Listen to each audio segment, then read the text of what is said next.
ಮಳೆಗಾಲದಲ್ಲಿ ಸಣ್ಣದಾಗಿ ಹೊಟ್ಟೆ ಚುರುಚುರು ಅಂತ ಇರುತ್ತೆ, ಏನ್ ಮಾಡ್ಬೇಕು ಏನ್ ಮಾಡಬಹುದು ಅಂತ. ಅನ್ನದ ಗಂಜಿ ಕುಡಿಯಬಹುದು, ಹಾಲನ್ನ ಕುಡಿಯಬಹುದು, ತಂಪು ಹಾಲಿಗೆ ಜೇನುತುಪ್ಪ ಕಲಸಿ ಕುಡಿಬಹುದು. ಆಮೇಲೆ ವಿಶೇಷವಾಗಿ ಭತ್ತದ ಹರಳು ಮಾಡ್ಕೊಂಡು ತಿನ್ನಬಹುದು.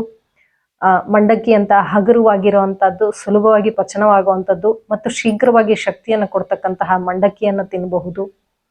ಆಮೇಲೆ ಕಾಳುಗಳನ್ನು ಹುರಿದು ತಗೋಬಹುದು. ಇದು ಪಿತ್ತಕ್ಕೆ ಬಲವನ್ನು ಕೊಡುತ್ತೆ.